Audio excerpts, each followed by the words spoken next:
Wake up, people! This is Ted here with another Word Nerd Wednesday. It's great to see all your smiling faces. Now, this week's word is a suggestion from a friend, and I encourage you to go to my YouTube channel, like and subscribe, and ring that bell so you're notified every time I upload. And in the comments, you can make a suggestion for a word for me to do. So this week's word comes from a friend, Ethan Aberton. It should be Sir Aberton, don't you think? Sir John Gielgud, Sir Laurence Olivier, Sir Ethan Aberton.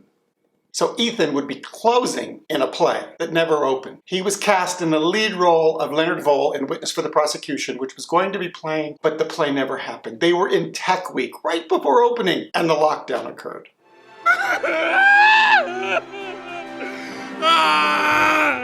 But anyway, the word he wanted me to do was adventure. An unusual and exciting, typically hazardous experience or activity, or fortune. From Latin, adventura res, which means thing about to happen. But it comes from advenire, which broken into its parts, ad means to, and venere means come to. So it's to come to reach, to arrive. The meaning developed through risk, danger, a trial of one's chances in the 13th century, to perilous undertaking in the 14th century, to novel or exciting incident, remarkable occurrence in one's life in the 1560s. Earlier in the 13th century, it also meant a wonder, a miracle, accounts of marvelous things. And then there's the word venture, just by itself, which means to risk the loss, but also means like I dare say, I venture to say. And it's used in venture capital, which means capital invested in a project in which there is a substantial element of risk, typically a new or expanding business. And what's really great about this word is I looked it up and there were so many titles of literature from my childhood that included adventure. The Adventures of Peter Cottontail, Robin Hood,